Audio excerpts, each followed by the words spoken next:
style. Welcome to episode 2 of the G Gundam part of Wild Cool Robot. We are talking again about G Gundam episodes 4 through 6 today. We get some good characters in this one, and I'm very excited to talk about my favorite stupid Gundam. What a fucking show this is. Holy moly. It's just, it fucking... G Gundam continues to not disappoint. It's getting pretty wet and wild with it. These episodes introduce two of my favorite characters in the show. My actual favorite character, who we'll get to in just a second, and then the Juggernaut from X-Men. Yeah, the fucking he is just the Juggernaut, huh? Built like a fucking JoJo's pro tag. Yeah, we'll get to that guy too. Don't worry. We're kind of finishing out the introductory arc of G Gundam here. Kind of like filling out the backstory, that they've kept mystified up to this point, and getting introduced to the rest of who will be our big allies as we go forward. Yeah. And they're pretty fucking good. They're pretty good episodes. Well, episode 6 is kind of a mess, but it's the other two are pretty good, and I'd say 6 is like neutral. I really like how the first 5 episodes are, they're the introductory episodes. You get introduced to each of the main 5 Gundam pilots plus Rain. And then episode 6 is like when it kind of really begins. But God, I wish they did that in literally any more clear of a way, because I wish they had spaced like the episode 6 is set. Well, I mean, we'll get to it. I think we should probably just get to the episodes in the order. Probably, I don't know.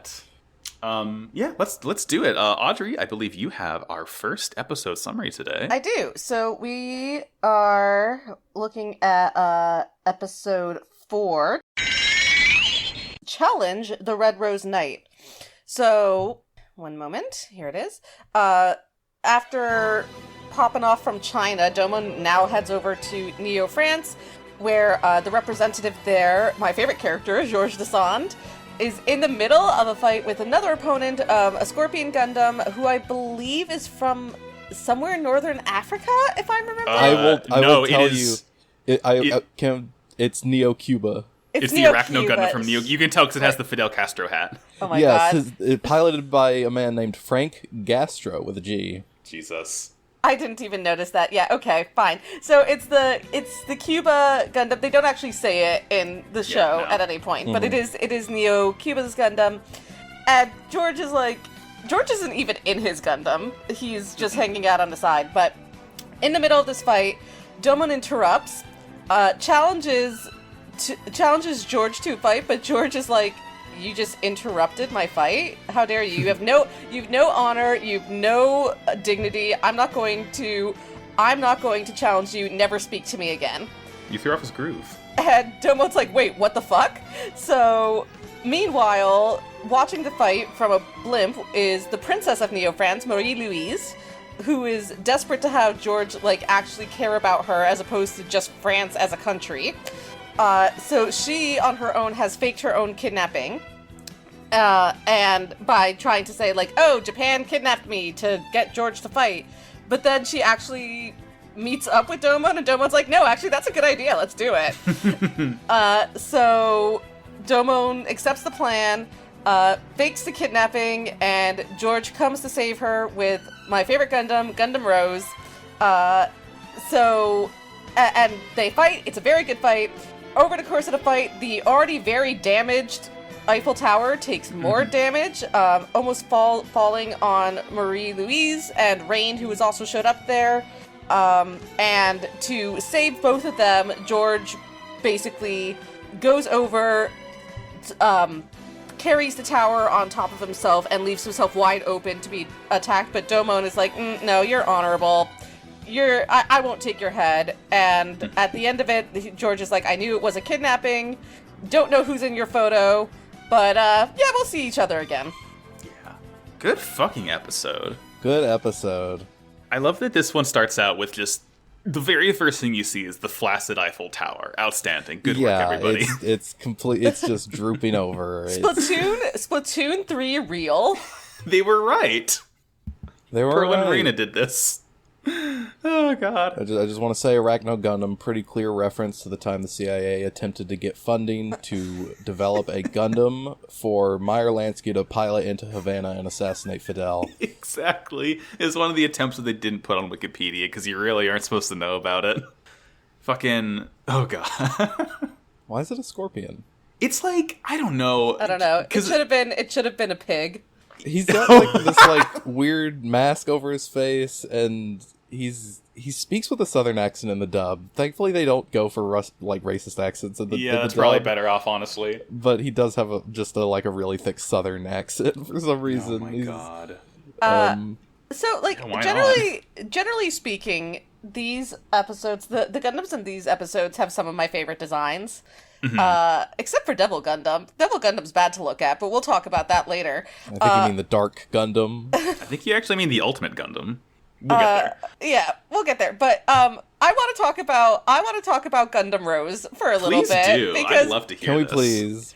Gundam Rose is an objectively stupid design, but it looks so fucking good. It's very stupid. What if a Gundam hat? Well, I mean, we get 2 Gundams with hats in this episode. Yeah, but Gundam Rose is sort of like, what if Napoleon Bonaparte was a Gundam? Gundam, yeah. Half of its entire left side is a solid cape that it uses as a shield. It has the laurels. It has Napoleon's hat. It's so fucking stupid. I love this Gundam so much. I love one of the most striking things about it, aside from fucking everything.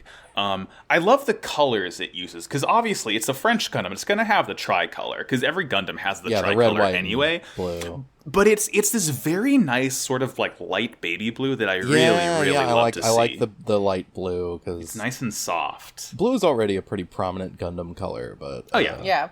So they go for a different sort of blue for it, and I like it a lot. Yeah, they really want to hammer home that George is a soft boy. He really is. Yeah. I also really like, this happens a lot later in the episode, but I like that the sort of like cape shield also is functional and that it holds fucking bits, which is very cool to see. We'll get to the bits. Yes. Oh, yes. Yes. The bits are so fucking phenomenal. Oh my God. I lost my lost my entire ass when that happened. I was like, wait, no, this isn't supposed to be the Universal Century. I don't want to see funnels. No, go away. George spends a lot of time on the shoulder of his Gundam. Yeah. His center of gravity must be off the charge. His his sense of balance. He fights. So it starts off again. We like cold open onto this fight between him and a Neo-Cuba representative, and he's not in his Gundam. He's hanging out on the shoulder. Mm-hmm. You can't see his hair in the Gundam, so he has to stand outside of it. Yeah. He put a fucking hour of work in this morning getting his hair perfect, and damn it if you're not going to see that hair. Mr. Gastro, please, you need to see it. When they're facing off like this, Domon just fucking bursts out of the river, out of the Sin or whatever, and it's like, hey, I want to join. I'll take both of you on at once. He's being really cocky. It's so fucking rude. I have no doubt he could, but come on, Domon, have a little bit of respect for George. I don't think he actually says that in the sub. I think he just is like, just looks at George and goes, forget about this sucker. We both know. He says like, we'll make it a 2-on-1 if you want. Oh, does he? Okay. Yeah. But George fucking hates this. Oh my God. George is like, you threw off my groove. Like that is not very Cash Money 100 of you. Goodbye. Yeah, he's not impressed by Domon's, like, unchivalrous attitude, and also cites Article 5 of the Gundam Fight International Regulations, which is that a match shall only be held on a one-on-one basis. Mm-hmm. George is the most straight-edge fucking, like... Yeah. George, even 60 years in the future, when weed is legalized, in all the colonies, I promise you, George has never smoked a joint. No, absolutely not. No, he's the very French, but he's never smoked. He's never drank wine or anything like that. No. He only ever drinks champagne, but it's actually champagne. Yeah, from Champagne. It always comes from the Champagne region. Champagne. From Neo Champagne. From Neo Champagne. Before he kind of runs off, the Arachno Gundam is fucking pissed off for breaking up the fight, and he jumps to attack Domon, and Domon just like no scopes beam sabers through the Arachno Gundam's head without even turning around. It's so he activates the beam saber while it's still like on his hip and just fucking snipes his head and demolishes it. It rules. Domon's so cool. 360 no scope.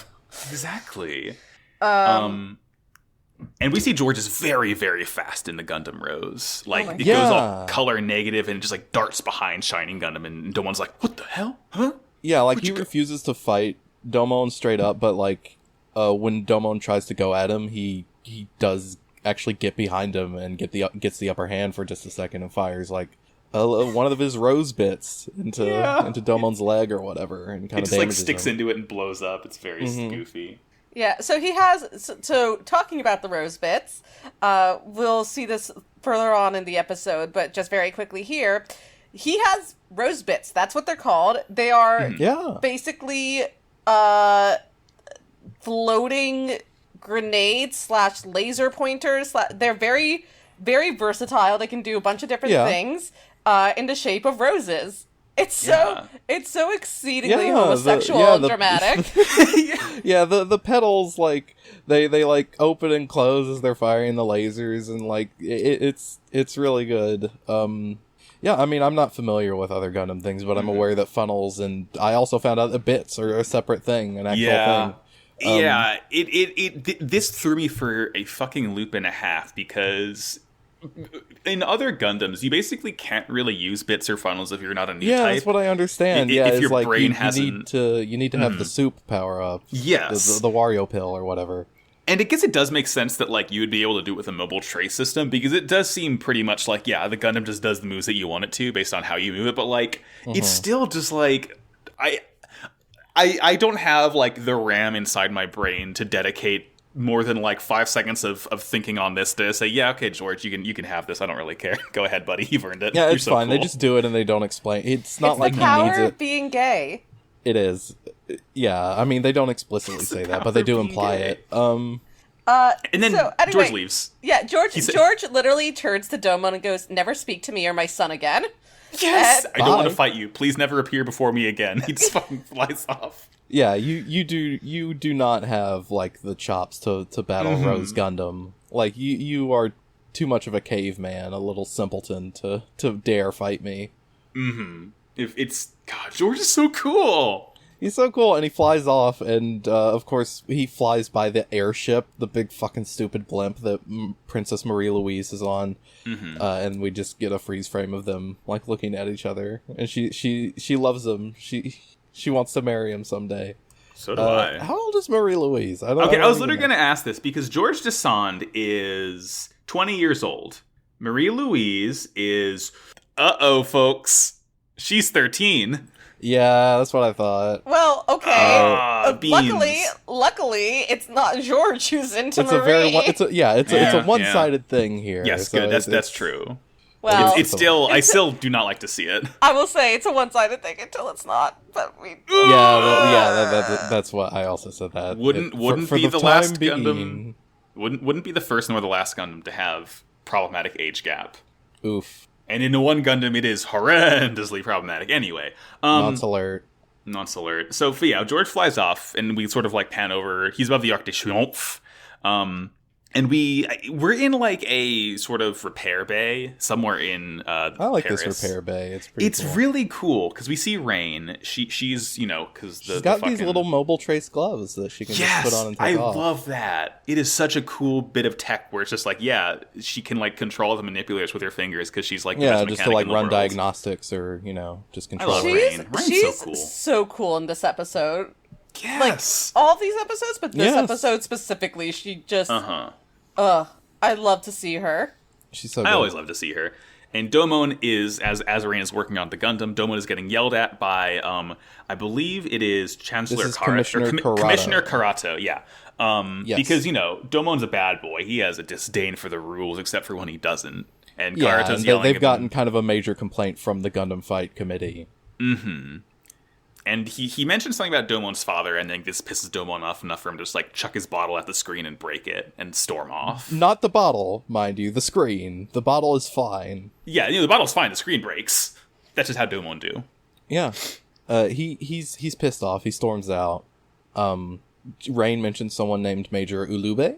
They got a secret message from him. Mm-hmm. Domon doesn't care, he leaves. No, he's gone. Marie-Louise is at a ball. Very weird to see. And I'm sure this is very intentional, but it's very interesting to see, considering the state of the Earth, that like these sort of higher up royal elites are still having their big fancy to-dos at these palatial estates while the rest of the Earth is like in squalor. It's like, I'm looking at it. Yeah. Oh, yeah, kind of weird. Considering. Yeah, so like she's being courted by a bunch of dandies, and she spies George Descend out on the balcony, and she goes to approach him, but he's like, yes, wouldn't you look at my magnificent Rose Gundam? Isn't it so beautiful? Look Me at fucking it. Too, buddy. I love fighting for our country of Neo France, and she's like, would you also fight for me? And he's like, yeah, I guess. I don't know. Yeah, he's like, well, you're the princess of France, so obviously, yes. I'm mostly fighting for France. Mostly I'm fighting, it's being honorable makes me horny. Like, what aren't you getting about this situation here, exactly? Exactly, yeah, there seems to be some sort of miscommunication we're having between us right now. And she just fucking leaves as he's pontificating about how he has to fight for glory and everything, and she's very, very sad. Yeah, he has to bring honor and dignity back to Neo France. Never had any to begin with. Yeah, I was about to say, like, this is, like, the only part of George that I don't actually like, because he's like, oh, man, France used to be so fucking cool and one of the strongest, like, powers on the planet, and in Europe, I want to bring that back. It's like, no, George, don't do a funny imperialism. Yeah. No, George, you're so pretty, man. You can't be getting into this. Don't be a nationalist. Yeah, stop being nationalist, sweetie. Come on. We see Marie-Louise in her, dressing room area, and she takes her lipstick and writes a big G on the mirror, and then G, it stands for Gundam, and she gets an idea, and basically, immediately we cut over, she pretends to be kidnapped, she trashes her room, and writes Japan on the window, or on the mirror with her lipstick. So, obviously, the assumption is, Neo Japan kidnapped her, let's fight, I guess. Yes, we have to go find the Neo Japan fighter and just fucking destroy him. Obviously, it's fake. She has just gone to a cafe just to hang out. She orders a cup of tea, and we find out that it is 17 Neo francs for a cup of tea. Oof, the Absurd. economy. Yikes. Space inflation is out of control. Oh my god. How does a princess not have $300 between her? It's the economy's in shambles. The economy's in shambles. Does America use Neo dollars? How's this work? Presumably. Yes. Yeah, everything just has Neo in front of it. This is the future. The dark future of future century. She can't pay, but at this point, the Arachno Gundam pilot and his just assorted goons show up. Frank Gastro, yes, and he hands a 100 Neo Frank bill to the butler, and then they start sort of like accosting Marie-Louise right here, and then wouldn't you know it, Domon Kaju's here, and he kills all these guys basically. He's just like, hey, I'm looking to blow off some steam. You mind? Domon's like, hey, I haven't been cool this episode so far. George kind of handed my ass to me a little bit, and it made me look like a dweeb. And I have to remind everyone that I'm the coolest person ever. Yes, please. This is how I'll do it. I mean, yeah, he has a point, though. Yeah. Yeah, he's just looking to have some fun out on the streets of Neo France, and this is how he does it. Yeah. And as he walks away from fighting, Marie-Louise mentions, hey, I know a way that you can fight Pretty Boy. Yeah. We cut over to the maintenance bay. And then immediately Rain is like, this is the dumbest idea I've ever heard in my life. Yeah, this is stupid. We should just leave this alone. Major Ulube said that he will like take care of the complaint and that we should just go to Neo Russia to fight Bolt Gundam. Mm-hmm. Fuck that.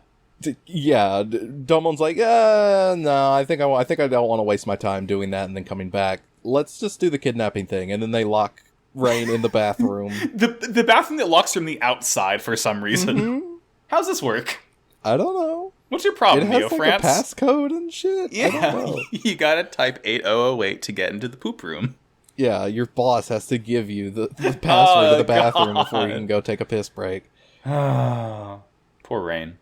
I also, there's like this weird like metal like window cover that slides over the window to the restroom. That it's a comedy bit because Rain is trying to like look out as it's closing, but like also so many questions I have about this fucking restroom that will never be answered, and hopefully they never will. Yeah. Yeah. Domon ties Marie Louise to a tree just for the look of things. Yeah, she's like, can you not do this so tight, please? She's like, well, I only know how to tie it one way. It'll be fine. Yeah, and he's like, don't worry about it. It's loose enough that I can like cut you free whenever. Like, it's fine. Mm-hmm. It's fine. Don't worry about it. And she's like, okay. Mm-hmm. Don't worry. George gets Marie Louise's hat, her cool trucker hat, and a note that says, in perfect French, mind you, that they're going to fight on the abandoned area along the Seine. Mm-hmm. And cut over to Rain, who, since she's a genius mechanic, she uses some sort of contraption to break out of potty jail. Good for her. Girl boss. Yeah, she's a mechanic. She knows how to break out of the techno bathroom. Mm-hmm. And then this all could have been solved if they just used a padlock, but fine. Yeah. They don't have those anymore. It's future century Audrey. Oh, also, such low tech is below us. There's one thing I want to talk about. So it is mentioned that like Domon has to do this because it's the only way to save his father. Yeah. Yes.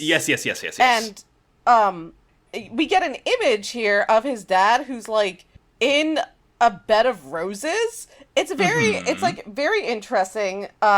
Yes. More gender barriers broken down by Sleeping Beauty being Domon's dad this time. I'm only sort of half joking about this. Just like everything in this show, like the way it is all displayed, like men are displayed and the roles that men take on in the show are like very damn G Gundam, you're GNC as fuck. Gundam non-conforming. I mean, yeah, look, there's a reason that we see Domon's ass every single episode, and that is because the only gender is Gundam. Correct, right. Yeah, baby. Anyway, I just wanted to point that out, because that does get mentioned here for the first time. We see his dad. Yes. Yeah, and we get more exposition on that in episode 6. But in the meantime, George gets in Rose Gundam. Yes, we get, I want to mention we have actually we didn't get the mobile trace suit up sequence for Chibity, but we did get it for Saishi last episode, where he does like kind of a meditating pose and sits down while he does it. And Audrey, I get the feeling you really want to describe what George's is like. Oh my god, I love George's tracer suit so much. So the difference between George's tracer suit and everyone else's that we've seen so far is that everyone else's has been monochrome. Basically, like Domon's is black it has the rising sun symbol or the red circle in the center. Saishi's is yellow, etc. So whenever we see them go into the tracer suit like transformation sequence, it's very like seeing the tracer suit sort of mold to them is very, I mean, it's again very oddly erotic. But besides that, it's all uniform. George's tracer suit is tricolor, like his Gundam. It is white, blue, and red, and you get to see the colors like swirling and stretching around his body as the tracer suit like attaches to him, and it's so cool to see. It looks like a fucking raspberry sundae, like a raspberry blueberry, It's like so sick. slushy or whatever mixing together. Yeah. It looks so goddamn good. I love this gay boy so much. Yeah, once it gets down to like his waist, he just pops the rest of it, and it doesn't even like affect me. He's just like, nope, I'm over this. Yeah, and like the latex, it like bursts out. It looks so cool, and then he does a sweet spin, and he's like in position. He's so we get a close up on his eyes and everything. Pretty boy. It rules. They fight. Again, I really love the emphasis G Gundam has on Vulcans. Like, I feel like every single time we see a Gundam, they're going to be firing their forehead Vulcans, which is really, really cool. They don't do anything, but Domon does do it here. He activates the forehead Vulcans, which I don't know if he like. Like I said, they don't do anything. But cool, as he does it, we mentioned that they get like feedback when they get hurt. They also like get little if they use one of their weapons, bits. It'll show up. It's very cute. Like he'll get like a beam saber coming out of his hands whenever he uses it. But whenever he uses the forehead Vulcans, he gets two little like glowies next to his head. It's cute. And speaking of beam saber, George is basically fighting with his rapier the entire time. It is so cool. Yes, Yeah. he uses fencing. So he's got the he is a traditional duelist.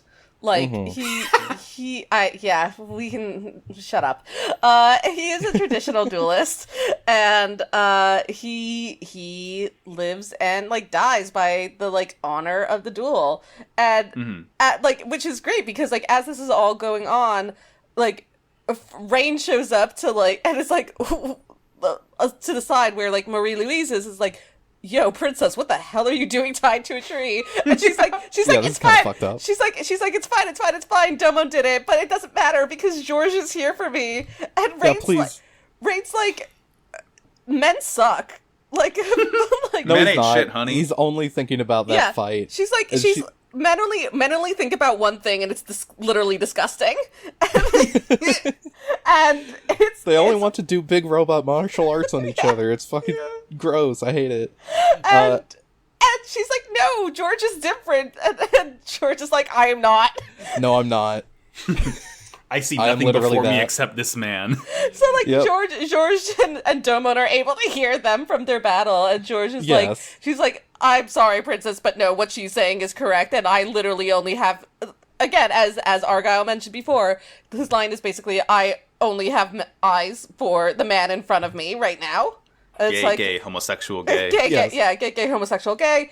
And like they continue fighting, but like George doesn't, without like even blinking, he says this. He just completely focused on the fight, even as he addresses Marie Louise, and which is really funny because like a couple seconds later, Rain's like, "Fuck, I can't untie this goddamn rope from the tree," and Domon's like gets distracted enough to say like, yeah, Rain, yes you can, like just pay attention to it. And while he's distracted by Rain, George is like, oh ho, distracted by a woman? Couldn't be me. Yeah, exactly. Never. G Gundam's agenda is too much. And he gets a hit on Domon right on the arm, but Domon's arm plate inflates. It's like some sort of like dummy that he pops to allow him to escape. I get the feel. I think it's like reactive armor, maybe. Like it's. I don't know. It's very strange, but it's some fucking like Pennywise the Clown type shit. Honestly. Yeah. But anyway, let's talk about rose bits. Yeah, so George, he sends out all of his rose bits that are held inside the cape, and he uses this ultimate attack, Rose Screamer, and like all of the bits sort of basically form an electric cage around Domon, completely pinning him.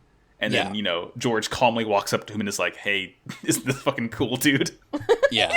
My rose bits, you don't stand a chance against them. I like the way that they're expelled out of the cape, like it unfolds and it's just got like these vents on the end of it that the rose bits come out of. It's pretty sick. He completely gets Domon with these things. Like he like demolishes one of the leg sections and trips him up, and gets this electric shield around him to pin him down. He's about to finish him off, but of course we've yet to see Shining Finger this episode, so it's time to do that. It's the win button.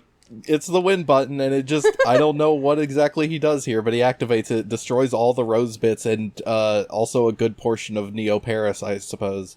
Which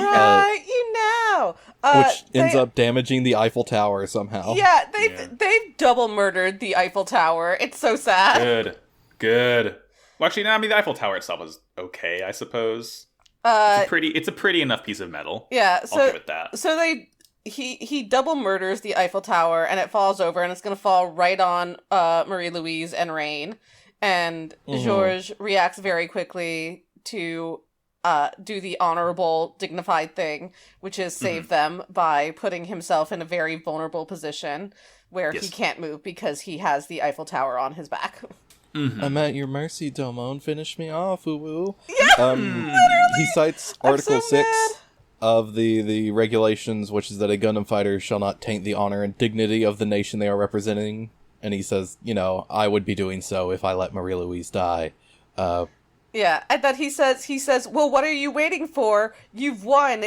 Finish me off. It's your right. And then we we just see like the Shining Finger, like just inches away from Gundam Rose's I love the head. shot of him holding the Eiffel Tower over the both of them. Yeah. With Domon just a couple inches away with the finger. It's so rad. And then it's cool. And the sun is like rising behind them, and we cut away. Yep. We cut away. We cut immediately to the morning after. George is like on that sort of balcony at the palace in Paris. He's talking to Marie-Louise about how Domon's like a true honorable warrior, and he sort of mentions, he's like, well, look in the battle, look at my beautiful, sexy Gundam Rose. Like, it's all been destroyed except for the head, which is in pristine condition. Yeah, it's beat to hell, but he kept the head section intact, so we can keep going with this. It's good. He also says Domon's his boyfriend now. Yes, he says, Domon. Yeah, welcome. I'd love to date you, but I'm a little busy right now. Welcome to the Polycule, Mr. Desand. You're probably the most excited to be here. Yeah. Oh, Charmed, absolutely. sure. Absolutely. I mean, Chibbity already had his own, but, Desand. Yeah, I mean, Chibbity would be my second choice just because he loves a Polycule, clearly, so. Clearly, yeah. Always excited for more. Yeah, so he's like, I don't worry, I figured out that the whole kidnapping was fake, because obviously, you being you couldn't have written Franch that good. Franch. On the note. Yes. Franch. Franch dressing. That's what I said. Franch dressing. Call me Franch, because I be dressing. George walks off, and Rain is like, hey, Domon, would you ever rescue me if I was kidnapped? And Domon's like, well, you're not a princess, so no, goodbye. It's just like, damn, dude. Take the hint. Domon. Wonderful. I forgot to do this at the beginning of the episode. Can I do this now so that, like, I have some additional notes? I rewatched the first 3 episodes, and I have a few things I wanted to say. Oh, yeah. Yeah, whatever you want. I want to say that the photograph that he's carrying around does have a date on it. It is Future Century 048-7-24. Nothing too spectacular, just, I don't know. That would have been 12 years ago. Domon, he says in the second episode that he wants to beat the guy in the photo. I don't know if we ever pointed that out. He's very mad about the photo. I mean, we'll find that out more. He says that in the sub, actually. I don't remember ever hearing him say something along those lines. He definitely grimaces at the photo regardless, so like... we know the photo's important. I don't know if he necessarily knows... We know, like, what he wants to do with... I mean, we find out in episode 6, but, like... Yeah. Until now, I like, hesitated to point that out in any case because we're going to find out exactly what the deal is in episode 6. And I said this in the Discord. I'm going to say it again. Chibbity's handlers, it is pointed out in the episode that they are from the quote-unquote Ministry of Defense, which, of course, is not a thing that exists in America, but maybe in Neo-America it does. Yeah. And I just want to say there's some signs in New York, some good ones that I spotted. Man of La Mancha, Steak and Rit, and one on Broadway that says, I love my wife. I love my wife. That's pretty good. Oh, God. The ED song, we haven't really talked about it. I think it's pretty good, pretty chill, nice vibes. The visuals are nothing to write home about. It's just a picture of Rain. Yeah, I mean, I like to see her. It's very jazzy.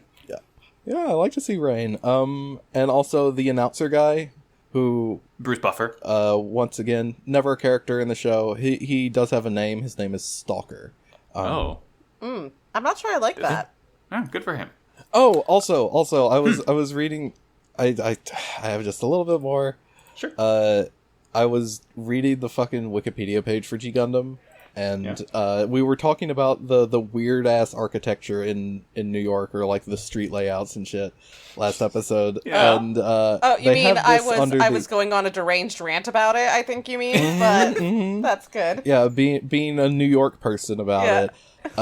And there's this section under the influences on the page, where this is they cite this as being from like a bonus feature on a DVD or like a director commentary or something. So I wasn't really able to find anything else about it. Everything else that's talking about is probably also getting that info from this Wikipedia article. But anyways, It says, as a film fanatic, Imagawa perceived that referencing world cinema would help illustrate the real-world settings in G Gundam. The production staff primarily wished to utilize sightseeing guidebooks, but found that these books did not show the locations from the perspective of everyday people.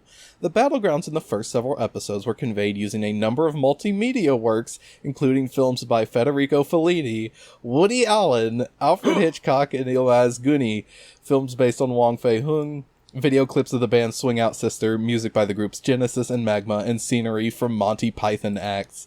So the reason New York looks the way that it does is that they watch Woody Allen movies as reference. You have apparently. I'm making taxidermied fox face right now to an extreme degree. Argyle. Jesus. Argyle, you have burdened me with this knowledge. I didn't ask for this. Well, you got it. You have it? Yes, I sure did. All right, should we do the second episode? Yeah, episode 5, yes. Argyle. G Gundam episode 5. Great Escape, Captive Gundam Fighter. Domon has gone missing in a Neo-Russian city known as the Gundam Graveyard. Although in reality he has been imprisoned for being a Gundam fighter, and during an escape attempt meets the imposing Argo Golski. The two plan to break out of the prison together. It is revealed during the escape that Argo is the pilot of Neo-Russia's Bolt Gundam. Argo is able to easily overpower Domon at first, until Domon gains the upper hand with Shining Finger, but he is unable to finish the fight. That's my whole summary. I tried to keep it short and sweet, because, I mean, we're... Yeah, no, this episode I didn't have that many notes on. I feel Neither like... do I. A lot of it is kind of exposition. I have a lot of notes, but, I mean, that's just me. That was just the summary that I have. Yeah, we find out that... Russian Alcatraz. That is also on this Wikipedia page. They literally based that prison on Alcatraz. Oh, yeah, sure. Imagawa had coincidentally taken a tour of Alcatraz like a year before the show started. Okay, of course. I mean, to start off with, this episode could have just as easily have been called Always Sunny title card voice, Domon goes to the gulag. he gets imprisoned. Domon in jail. Yeah. We find out that the Neo-Russia's Bolt Gundam from Stalker, that it is piloted by a prisoner. Yeah, that's right. You heard it. A prisoner. Oh no. Yeah, and it opens on this old, babushka woman telling Rain that, yes, the city is known as the Gundam Graveyard. Any Gundam fighters that come here, they just fucking disappear, never to be seen again. And that she has not seen the Domon at all. Mm-hmm. I want to point out Rain is wearing a nice winter fit, because it's fucking cold out. Yeah, it's cold as shit. She can't be wearing her usual spandex outfit. Yeah, so she's got a big-ass coat and a hat on. There is an Alcatraz prison off the coast. Yeah. And we are introduced to this by Domon already trying to escape. It turns out he was arrested and interrogated for being a Gundam fighter, basically, and they are trying to get the location of the Shining Gundam out of him. Yeah, there's sort of, we see like the cop interrogating him, and the sort of main leader of these cops is like, I just call her KGB lady. She's like this lady cop looking girl, and she kind of lets him go, and knowing that they're not gonna he's not gonna be able to go anywhere. It's fine. So as Domon's trying beam handcuffs, it's very cool. Yeah. So basically, like as Domon's escaping, he runs into this fucking mountain of a man, large dude, who's like sick ass sideburns, several feet taller than Domon. Mm-hmm. He like stretches his hands out, and we see the beam handcuffs sort of activate. It's pretty cool. And Domon's like, again, literally the Juggernaut from X-Men. Pretty much. And Domon's like, I will punch my way out of this. Yeah. And he doesn't. He does not. Yeah, just delivers. He attempts. He's like, I'm gonna. He's like, my martial arts has never failed me before. Hiya! And oh no, my martial arts have failed me. This mountain of a man is just like, was that supposed to hurt? Pathetic. Or is stiff breeze. Is then he just are fucking. You attempting to make joke, comrade? Really funny, and then he just fucking double axe handles, knocking Domon out in one go. It's so I love this guy already. Argo Golski. Yes, Argo Golski. Argo, or is it Arno? It's Argo. Argo. Okay. I thought it was Arno. I typed that last night, but it is Argo, as it turns out. Oops. I love it. If you look at Argo Golski on the Gundam wiki, it says Argo Golski, and then it spells his name in Cyrillic, and then his name in Japanese. Nice. It's like I'm glad that they respect the his nationality enough to do that for him. Yeah. So let's see. Rain is talking to her father in the core lander. Yeah, Dr. Mikamura. Dr. Makimura? Mikamura. Yeah, Mikamura. He has a funny sort of like weird. He looks like a scientist. Is all I can say about him. He has funny little glasses and like a funny haircut. Yeah, we don't really hear what he says. It's kind of garbled. Communication in this town is pretty hard. She says something about how they need to. Oh no! She doesn't say anything. This is a nightmare that Domon's having. They say. Somebody says, you need to catch that guy along with the Dark Gundam, and it's the only way to save him, your father, of course. Yes. Yeah, and he wakes up in his cell. And we meet the main character of this episode, Birdman. The Birdman. This guy fucking rules. I love the Birdman. It's just like Domon's dude. cellmate. He's playing chess against himself. He's like, while you were asleep, I got you into checkmate. And Domon's like, what the fuck are you talking about? Oh no, my perfect chess record. Damn you, the Birdman. And then he spends like about half the fucking episode just expositing to Domon about this Gundam Alcatraz. Yeah. He says that people get lured here with the rumors of the Bolt Gundam's location, but they just end up getting jailed. And he sort of takes Domon into the mines where they work. Yeah. And we see, like, this basically Gundam graveyard where all these Gundams are taken apart and, like, half-constructed. And he says that the Neo-Russia uses all the captured Gundams to essentially combine their tech with the Bolt Gundam to create, like, the ultimate fighter. Yes. I will say... Which is kind of a cool idea. I will say... Neo-Russia kind of has this shit on lock. They do. Like, yeah, pretty much. They've been doing this shit for years, for decades. Like, Birdman at one point specifically says that it's like, yeah, by doing this, they can win the fight win the tournament without even fighting. It's like, yeah, you know what? If I figured out a way to do that, I'd do it too. Fuck. Yeah, they don't have to fight, and then even, like, all these people who are in prison here, these Gundam fighters, they're like, labeled as AWOL by their nations because they don't know what happened to them. So, like, they are essentially, like, they are criminals. And even once they get out, they'll have to be on the run from their colony nations because they abandoned the Gundam fight in the eyes of their government. Good fucking plan. Birdman knows all of this because he's not a Gundam fighter. Yes, no, yeah. Because, I mean, well, they're eating, and Domon asks how you know this, and he's like, are you a Gundam fighter? And he gets very flustered and says no, and of course he's telling the truth. Why would he lie about this? Absolutely. Domon sees Argo in the cafeteria and just immediately fucking jumps up and sucker punches him. Yeah, it's on sight. He grabs a gun. He's so cool, but so stupid. Like, this entire sequence looks amazing, and like he is able to disable an armed guard and get his gun, and at the same time, he just like without any thought whatsoever reacted to seeing this mountain of a man who he couldn't punch good before. I was like, I'm gonna do this again. Yeah, it's all he knows how to fight. And this other guard sort of up on the balcony has his gun trained on Domon, and Argo sees this, and Argo runs over and like shoves Domon out of the way, and like in the sort of split second as he's shoving Domon, he's like you see the bullet trail in front of them as he's saying this sentence. He says, "Meet me after work tomorrow. We're gonna get out of this joint." Yeah, it's so fucking funny. Domon gets put back in the cell. And the Birdman's like, you just give up, dude. And he's just like all sad and cold and curling up on the floor. And Domon doesn't care for any of this shit. The jailers already know that they're planning an escape. Yeah, well, how could they know? Well, because they sent Argo in to spy on Domon to kind of break his spirit, to make him, like give in tell them the location of the Shining Gundam. They are the next day after work. Domon's just like, so how are we gonna break out of this, big guy? And he says like this, and he punches through the fucking wall and rips a fuel pipe out. So fuck. He just like punches. He just like squeezes it and crushes it, and then it like blows up half the fucking island. Yeah, he says, "Hey, this is a fuel pipe. We're gonna light it up." I have to say that, like, objectively, Argo may be the coolest character that's ever been created. He's pretty fucking cool. He's he's a JoJo's character. He's certainly built like one. In the commotion of, the big fucking fuel tanks blowing up and shit, they steal a truck and they ram straight through the front gates of this place. A hover truck, I might obviously, add. I mean, I guess all the vehicles are hover, yeah, but it's still all the cool vehicles to have see. been hover so far. Obviously, they have no idea. Argo has no idea what he's doing. There's a big ocean. How are they going to get across it?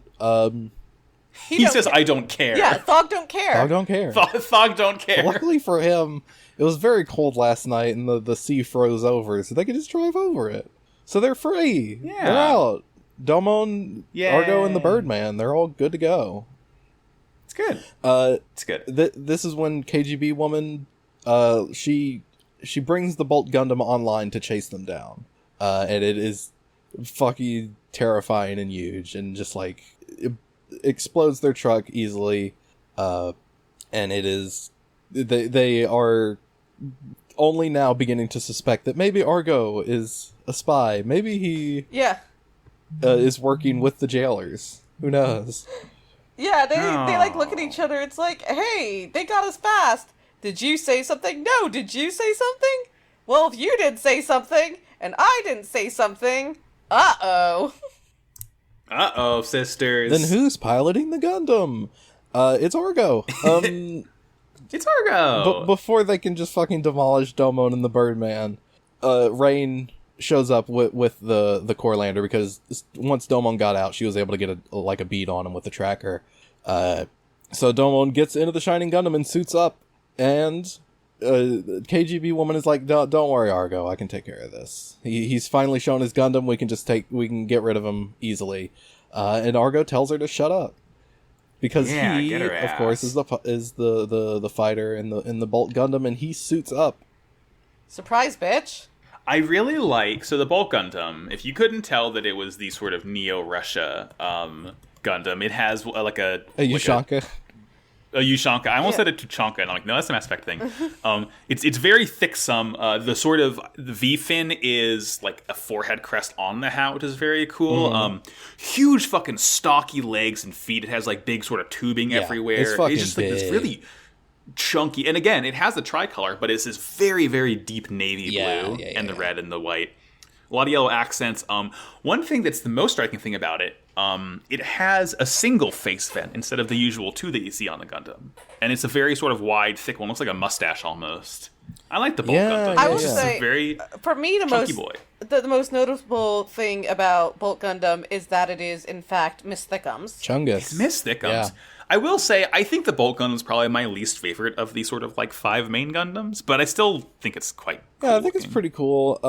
Also, when Argo suits up, he like snaps his suspenders. He is, and like gets in a position. You can tell he's a grappler type. He's the Zangief of the group.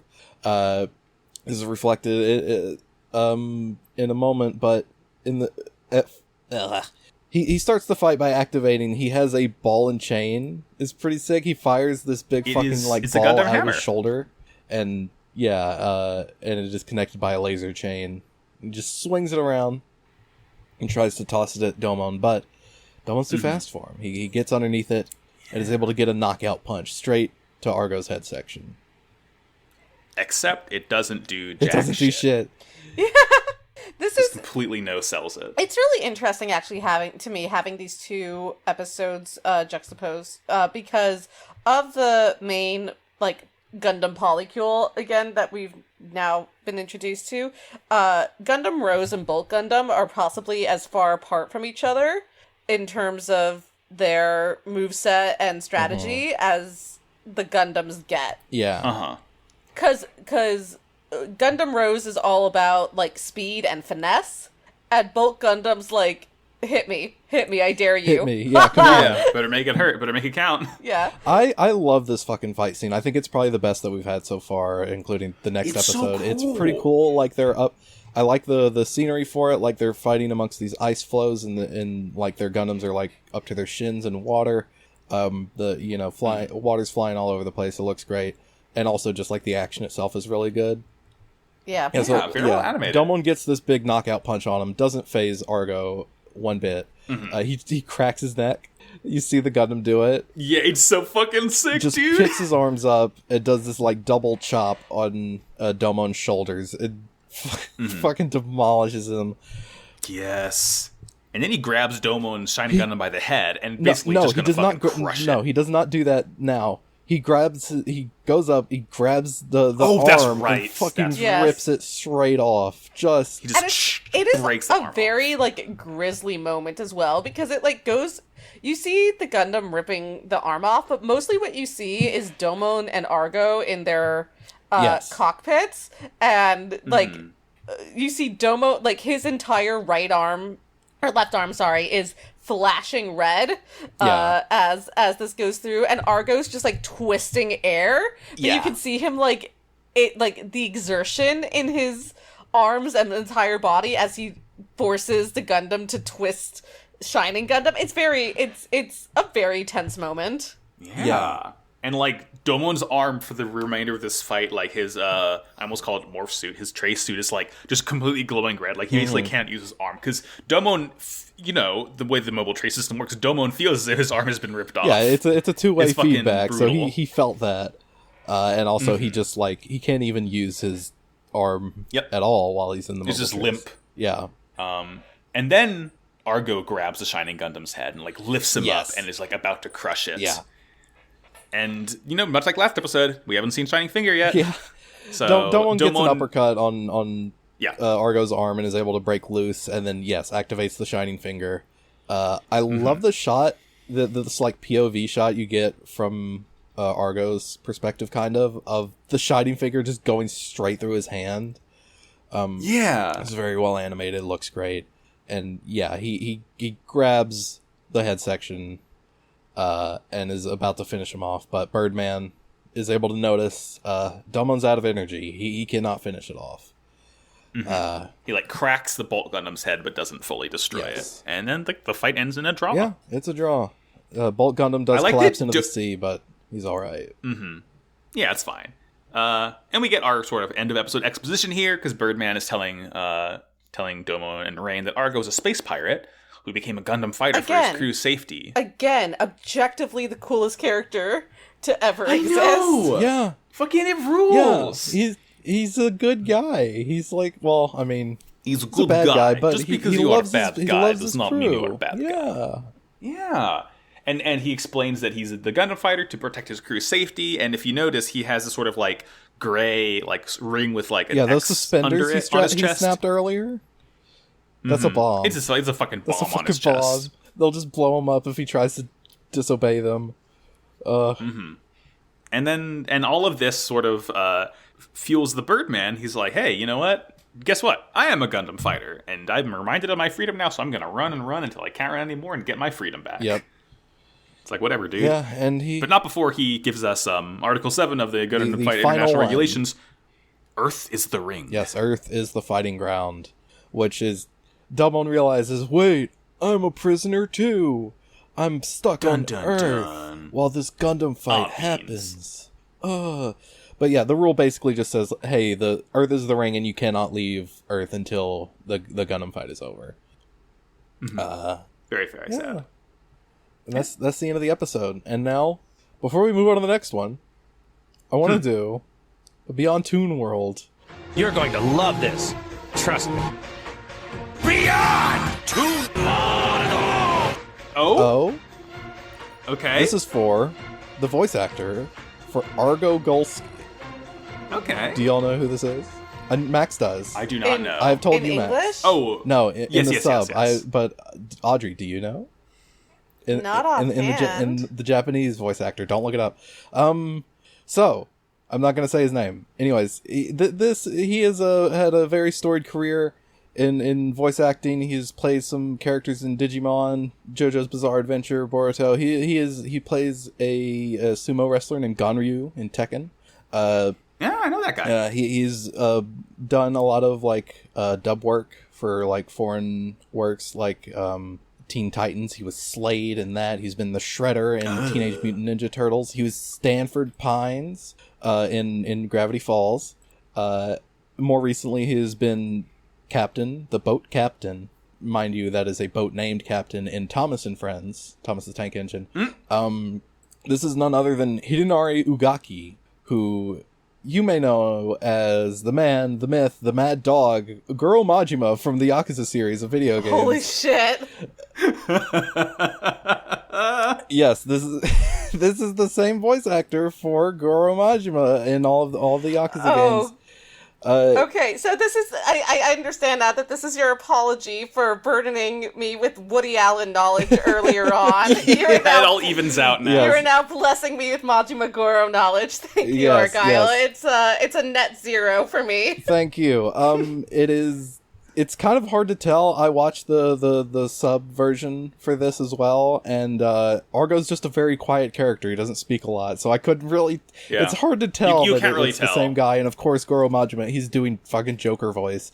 So it's like, well, that's an entirely different personality on a different character, and Argo is not the Joker yet. So it's kind of difficult, but it is the same guy, apparently. I'll try and pay attention in future episodes to see if I can kind of tell, but as of now, That's so funny. Mostly because Argo and Majima can be like more separate characters. Yeah, I know, right? Yeah. So stoic. They're like Argo is closest to Kiryu, honestly. Yeah, really. Yeah, just the stoic, kind of very powerful guy. Yeah. Majima would see Argo and try to climb him like a tree. Argo's kind of like Saejima, actually. Yeah! Like I said, he would see him and try to climb him like a tree. God. I know what I'm about. That was fun. Thank you, Argo. That was fun. Thank you, Argo. Yeah, you know what? That's nice, though, because I was going to do Beyond Toon World later in the episode, but you've done our segment for the weeks, which means I can save it for next week. Yeah, Fantastic. all right, cool. Woo. I can't wait to find out what you got. Fuck, I should probably start thinking of segments. Yeah. Well, you can do here. I mean, next week I'll just say I'll do Beyond Toon World on Domon, and then you can do a Beyond Toon World on George, Audrey. Great. Yeah. Okay. Assuming he's noteworthy enough, we'll get there. Yeah. Well then, I believe it's time for us to talk about our final episode this week, episode 6 of Mobile Fighter G Gundam.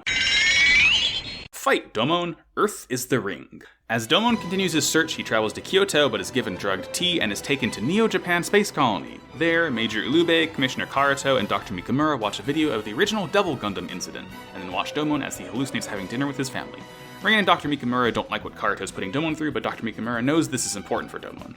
We then learn that Domon's father Raizo and his brother Kyoji developed the Ultimate Gundam, but then the military police infiltrate, accusing Kyoji of planning to use the Ultimate Gundam to destroy the other colonies in Earth. In the ensuing fight, Domon's mother is killed. Next, we learn that the Ultimate Gundam has become the Devil Gundam, and will be active in 1 year, so Domon must become Neo-Japan's representative in the Gundam fight to track down Kyoji and stop him. Outside of the simulation, Domon must pilot the Shining Gundam and fight a Phantoma mobile armor that he hallucinates as a Devil Gundam to prove his resolve to Karato. When Rain intervenes, Domon activates Shining Gundam Super Mode, destroying the Phantoma and returning to Earth ready to continue his search. This episode was so goddamn confusing. It's setting up a lot of disparate plot elements all at once. Yeah. And so it's kind of scatterbrained as a result. You get it by the end of it, but like, for the first like 90%, you're just like, what the fuck is happening? Ah! Yeah, and it's also doing it in a really fucked up way where they could have just done like maybe a flashback or something. They did not make it very obvious that Domon was like I don't know, you get it, but it's yeah, like I said, it's very all over the place. But this one starts out, we don't immediately get Stalker. Domon's just in Kyoto. He's talking to an old monk, and he's like, "Hey, where's Rain?" And the monk menacingly is Rain like, will never Rain arrive. won't be joining us. And then Domon like gets knocked out by the drugged tea he's drinking. And then immediately we then we get Stalker, and he's like, "Today we're gonna unravel the mystery of the photo." And he's like, "Today's opponent is the Devil Gundam." And like, what the fuck Dark already? Gundam, the Shit, strongest dude. Gundam of them all. Oh god. And then we get a very confusing shot because it's like actual mobile suits, not mobile fighters. It is this like huge battalion of mobile suits. These are called Boshus? They kind of these are called Bushus. I Yeah, Bushis. Boshus. They're Bushi. And the purple one is a Phantoma. Yes, and the purple one is a Phantoma. The Boshis, whatever. They kind of look like Zaku's, so Zaku's don't actually appear in this series, but these kind of look like them. It's cool. I like to They see are made of a material mobile called like suits. zirconium or something, so... Oh, fucking outstanding. I love that. Stupid references. But they're in Japan, Neo-Japan, and they're like basically firing on this weird sort of lake of lava. Yeah, they're converging all on this weird molten pool. Mm-hmm. They all fire on it, and they're like, "Oh yeah, great, we took it out." What it is? Who knows? What it is? What it is? And it pops out. They did not take it out. The Dark Gundam emerges from this pool, and just fires off like this massive volley of lasers and destroys the whole fleet in like one go. It's freaky looking. We don't get the full reveal of it, but like this thing is crazy. I hate looking at this thing. I don't like much. it. It's stupid. It's a very stupid design. It comes out and it's. I mean, it looks at first. I was really jazzed. I was like, "Ooh, Naga Gundam." Like that's really cool because you see like this snake-like body and that it like has its head come out and it's like, oh yeah, all right, I'm into it. And then it's like, nope, it's just a long neck. Yeah, like it's got this big stupid like body section that's like a million feet long. It's got like 6 legs. I guess it's supposed to be like a big spider sort of thing.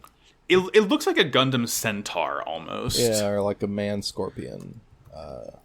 Yeah, it's very, very weird. It does have pincers too, so I think it is kind of a scorpion sort of thing. I'm trying to remember like what it reminds me of because it has these like... It's so hard to tell because they barely get it. You can't really see it in one shot. It's so goddamn big, and like when you do, it's like really far off and kind of nondescript. Mm-hmm. But like it's the upper half is pretty standard Gundam. Pretty shit. Gundam. Yeah. It has a big head. It has huge fucking shoulders with like these weird like blocky bits look like squared gumdrops. Yeah, he's been taking Gundam testosterone, which is broad into his shoulders. He never skips shoulder day. And then like we have this weird sort of like thin like stretchy waist section that goes down into the main body that is like again this like weird like 6-8 legged with like these two sort of like it looks like a Mr. Caterpillar toy. Yeah, it has like fucking like weird bird skull things. Fucking hate this shit. It's hard to parse what it is. It's quite a lot. More than anything, it is just kind of difficult to look at. Mm-hmm. I feel like it's like trying to gaze upon God a little bit. It's like you can't really parse what's happening there. That's a different like, Gundam, Audrey. What?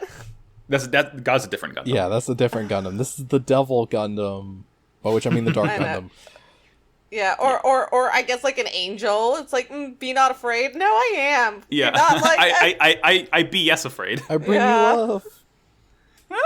And then we like at the end of it, we see that it's Ilube and Karato watching this video, and they sort of mention how it's been a year since the incident. Yes. And Dr. Mikamura's here as well.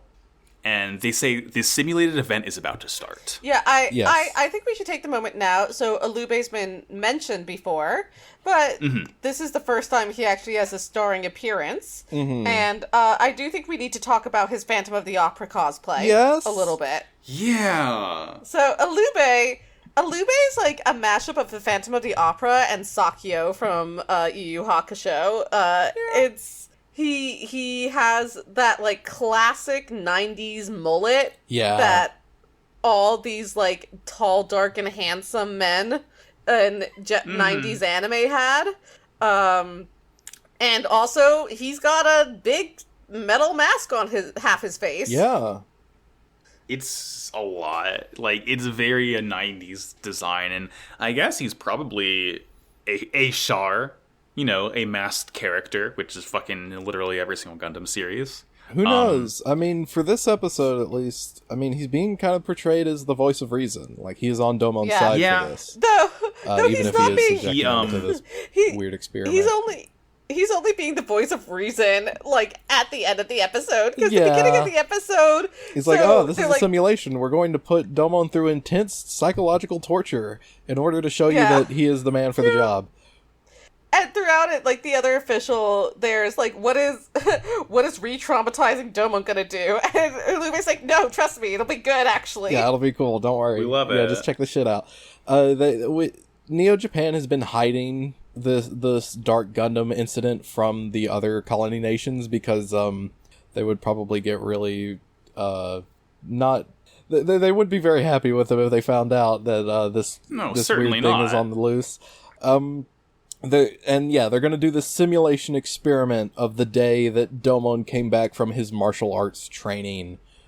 And it is a flashback. Kind of. Domon is awoken. He finally wakes up by Kyoji. His brother! It's Kyoji! It's the man from the photograph! Yay! Okay, so we see him in the photograph, but now that we actually see him in person, I do want to point out that Kyoji is just literally Akira Fudo from Devilman. Shorty, yeah, he has such like a 70s anime hair. It's the fucking crazy sideburns. Shorty, I don't mind. It's wild. It's like he's there. Domon's parents are there as well because they end up sort of going inside, and he gets to see his mom and dad. Mikino and Raizo are their names. It's very weird. The whole time you have that sort of unease where it's like, this doesn't seem right. Yeah, like this seems not good that this is happening right now. The whole family's here. Domon's finally back home on the Neo Japan colony, which we see is shaped exactly like normal Japan, but floating in space. Yep. It's good. It rules. We love it. Yes. Ilube is taking a massive risk in bringing Domon back here because, of course, as we found out, he's supposed to be on Earth for the whole Gundam fight. Yeah. But you're not allowed to leave Earth. He is willing to do this in order to show Corrado that Domon is the only person who can do this, can win the Gundam fight for them. And Corrado only really cares about winning the Gundam fight so that he can be Prime Minister of Japan whenever they take over. It seems to me that Karato is sort of like the government sponsor of Neo Japan's Gundam. Yeah, he is fighter. the head of like the Neo Japan Gundam Fight Commission. Yeah, and Ilube is like, I mean, he's another one of the higher ups, but it seems like Ilube is like specifically Domon's supervisor. Yes. Ilube was the last. He was like I don't know. the last. Yeah, he was a previous Gundam fighter. We'll find out later. And I mean, for the time being, he is just like in the military and is like another. Yeah. He's like Colonel Ilube. I think. Major Ilube. Yeah, Major Ilube moment. But the gang's all here. They're having dinner. Rain's there as also. Kyoji sort of like teases Domon. Was like, "Hey, Rain, like look at her. Like she's all grown up now and beautiful." And he's like doing like that older brother stuff that we all know and love. Yeah, it's cute. It's been 10 years since Domon left, so he's been so been Domon going left for to train at 10 long-ass years time. old. He's been gone for more than half of his life at this point. Because he's 20, so he was fucking. He left to fight with Master Asia when he was 10. What the hell? Yeah, and we find out the name of his master, Master Asia, Undefeated of the East, Master the Asia. undefeated of the East, Tohofuai. Fuck yeah, dude. The former King of Hearts, who one day during his training bestowed this title upon Domon and then disappeared. He's not seen him since. And Domon has, come to take this King of Hearts title onto his own and become the colony champion of martial arts. Fuck yeah. And we also find out that the King of Hearts is the leader of the Shuffle Alliance, the 5 masters of martial arts. Mm-hmm. Outstanding. Whatever the fuck that means. Yeah, I'm sure it doesn't mean anything. Yeah. Don't worry about it. During all this, Rain is like looking really, really sad during dinner, and she kind of goes outside to cry. And this is fucking horrible because this is the real Rain. This is not a simulation Rain. This is the real Rain. Yeah. Like because as this happens, we pan back inside, and like Domon is like sitting in like the burned out ruins of his family home, like hallucinating all this. Yeah. Which is like a very fucked up shot. Yeah. Ugh. Yeah. That was very striking. That. Just panning back to him, his eyes are kind of zoned out, and he's just like laughing. Rain is looking at all this, and literally he's just like, "Haha, this sucks, man." Yeah, this sucks, man. She just tries to run out. She doesn't want to participate in this anymore, and is approached by her father, Dr. Mikamura, and he's like, it's kind of fucked up. I think so too, but this is just a sort of weird punishment for him, I guess, even though he's done nothing wrong. Yeah. And Mikamura also mentions that, like, he doesn't really trust Karato. Karato's kind of, like, power-hungry. And seems like he'll just, like, kind of do whatever he wants to be able to be Prime Minister of Japan, which is not great. Domon's laying it on thick at dinner. We get to mention that Kyoji and Dad have completed some project that they're working on. And, the project. Yeah, and the mom's just like, don't worry, we can talk about that later, you know. Right now, let's just enjoy that you're home. And Domo's just like, wow, it sure would be awful if I had to leave home. I don't plan on leaving ever again. I love my whole family being here and alive, and I love your cooking, Mom. I'm happiest when I'm here with my family. Yes. And Rain's like, I'm going to throw up. This is disgusting. How can they do this? Yeah. And then we cut over to this big old hangar, and we see the Ultimate Gundam, which is like what? So technically, this is the Ultimate Gundam when it has the weird, nasty like centaur body. I think like when Kyoji jacks it, then it becomes a Devil Gundam. I guess when like they or didn't something. But they right didn't now, make this and call it the Devil Gundam or Dark Gundam or whatever. Just like this is what it's called. It's fine. I mean, it's the Ultimate Gundam. To be fair, I totally could have seen Kyoji, given what he does here, being like, yeah, it's the Devil Gundam, what about it? Yeah, it doesn't look like Ultimate in any way. It doesn't look like it's good. It looks very, very evil. It looks fucked up. It looks like someone Frankensteined so just too many Gundams together, and it's... like... Oh, no, you know what it reminds me of? I finally got it. It reminds me of those fucking weird-ass, like, skull beasts from Kong Skull Island. Hold on, let me find. It reminds me of the thumb people from Spy Kids. A lot of thumb references this week. Yeah. No, the heads. I'm pasting an image and scheduling right now. The heads on it remind me of the skull crawlers from Kong Skull Island. These like weird sort of like lizard-like. I can kind of see that. Yeah, the top section, the way it kind of dangles around, It's weird. Anyway, so they're all there. Everyone, Kyoji and Domon's dad are talking about how this is like the future of humanity. The possibilities are endless, and it's like, okay, what does it fucking do though? Yeah, what does it do? It's Kyoji's just like, it does anything you want. He's not being cool. Sinister at all. And then the military police storm in. Yep. and like Mr. Koshu or Dr. Koshu is just like, what are you doing here? Like, and they're like, we are arresting you and your son for suspicion of treason. And he's like, that's ridiculous. Why on earth do you think that? We have good reason to believe that you're going to use this Gundam as a weapon. And he's like, why on earth would we do that? And Kyoji's like, haha, yeah, no, that's totally what I was gonna do. Who would ever use a Gundam as a weapon? That'd be fucked up, wouldn't it? What if there were 2 Gundams on the moon? What if there were 2 Gundams on the Neo-Japan space colony and I used one to kill our mom? Would that be fucked up or what?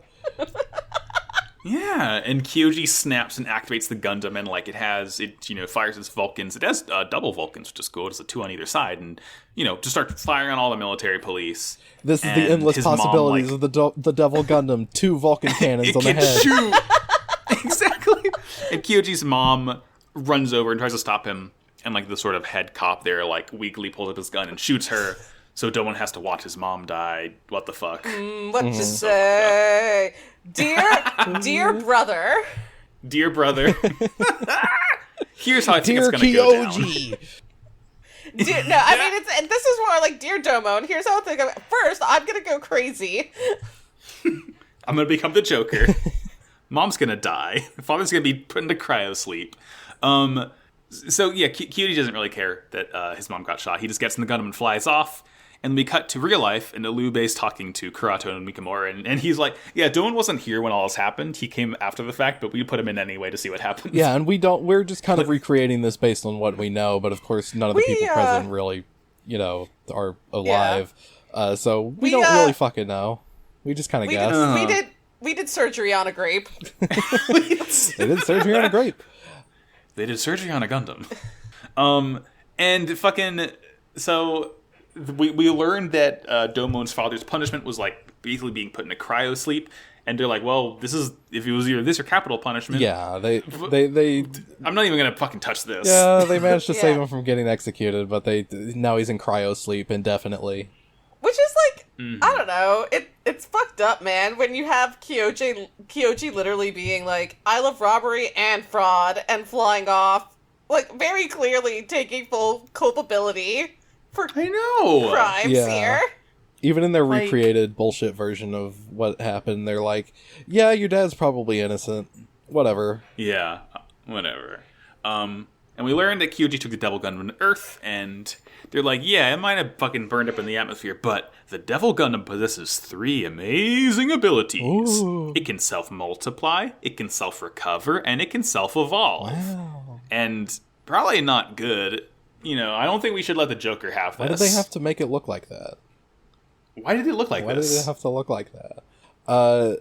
Kyoji, I have several questions. By Dr. Mikamura's calculations, it should be another year before this thing can fully recover from, re-entry at that speed. Yeah. Which, coincidentally, happens to be when the next Gundam fight is going to be. Wow. What a coinky-dink. Oh, and yeah, so Neo Hong Kong is currently the head of the, Space Federation. So they need to be very careful when they're doing this because, they're not the head of the government. Yeah. And they want to use the Gundam fight as an opportunity for Domon to move freely about the Earth and search out and corner Kyoji. Mm-hmm. Don't need a passport during Gundam fight, baby. Yeah, well, good thing, because he ripped it up. Yeah, exactly. And then, Alube and Karato are arguing about Domon's resolve, and Karato's like, well, he's our ultimate warrior, and, he fought 4 guys in a row and didn't defeat them or kill them at all. And Alube's like, well, they had nothing to do with Kyoji, dog. I don't know what do you expect from him. Yeah, they picked these 5 countries for him to go to as probably the ones most likely to sense something to do with the Dark Gundam incident. But, of course, we have found out none of them know anything about it. At least the fighters don't. Who the fuck knows? They're in a quintuple. Leave them alone. Yeah, fucking let them do their thing. This is none of your business. Boys will be boys. And then we get the sort of final simulation. Yeah. Which is not really a simulation. It is a straight up fight. Yeah.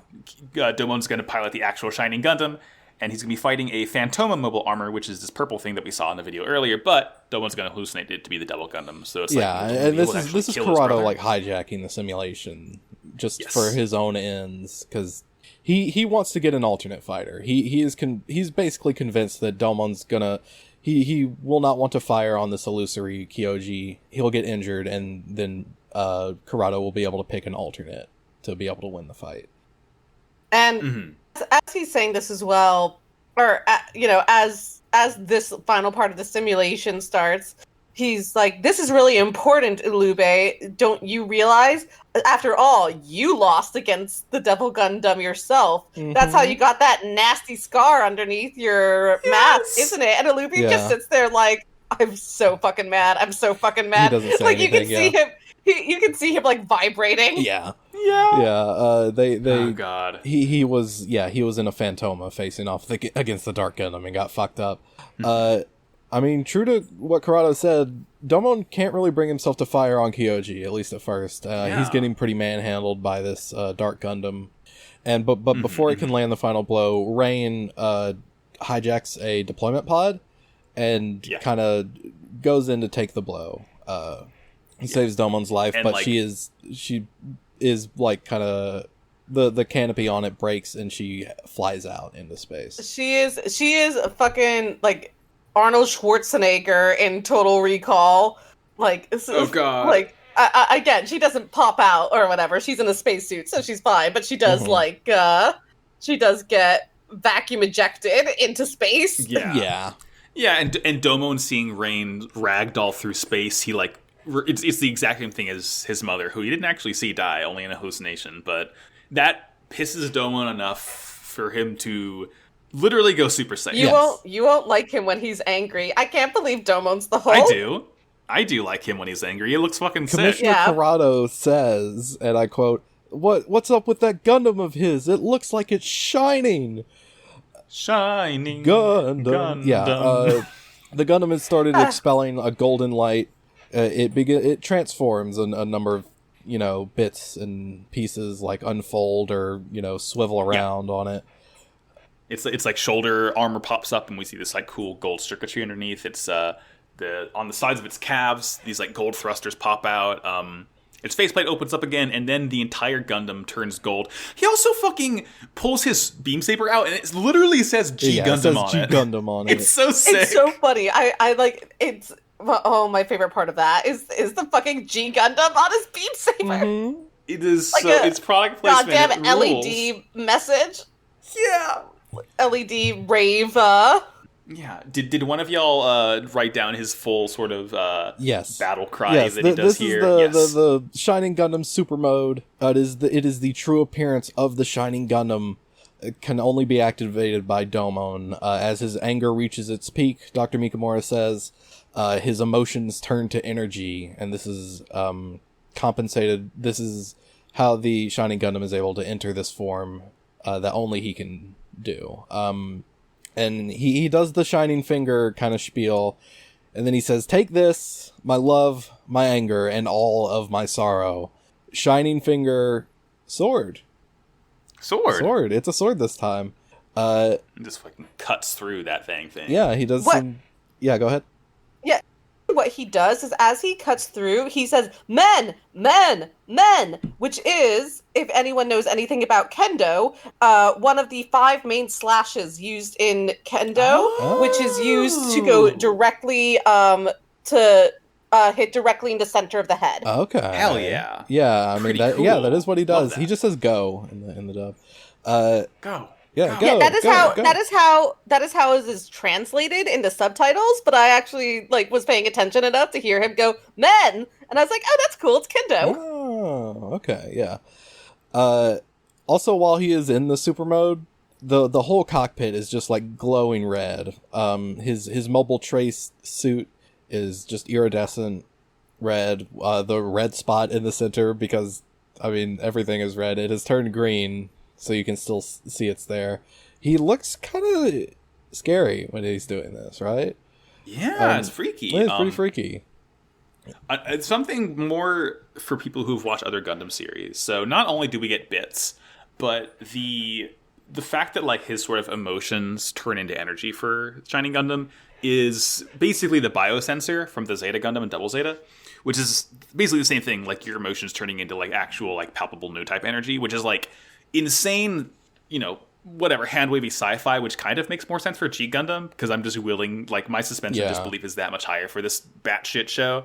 But it's still crazy that, like, a concept like that made its way over here, and it's basically the exact same thing, but, like, it's dope as hell, and, it's pretty cool. We see the Phantoma explode, and Domon, like, talks to Kurado. He knew that Kurado put him up to this. He knew that it was all a trick, and he's like, don't interfere from now on, and he's, like, gonna return to Earth to, like, continue a search. Fuck yeah. That's basically the end of the episode. Alube and Dr. Mikamura talk a little bit, but that, it's nothing much. That's it. Ooh. Good episodes. We get the super mode. Good fucking show. How do we feel about what you think, Ariel? We get to see the super mode, finally. I love it. It's so cool. It just turns gold. That's just like such a simple thing that is such a fun look. Yeah, it's sick. It's very, very sick. I like Gundam.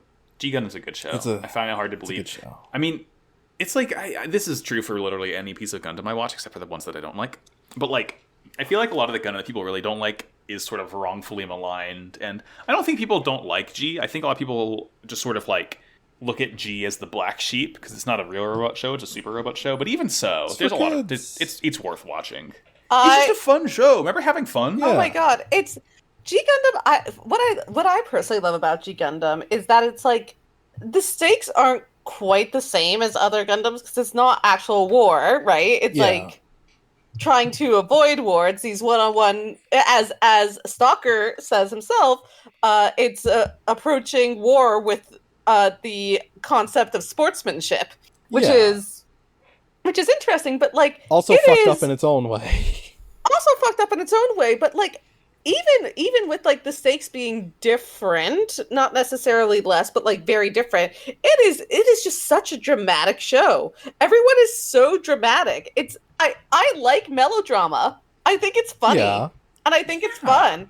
Like all the characters are so, and a lot of this is because it's this international show that like focuses specifically on nationalities that like these characters are mainly reduced to their, but it's good. I like it. I like to see it. It's so sick. It is very, very cool. It's a fun show. That's what it really boils down to. And the designs of the Gundams are so good.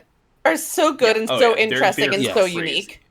I generally don't like the 90s Gundam designs. I know there's different designers. Like, G Gundam is far from my favorite 90s Gundam design.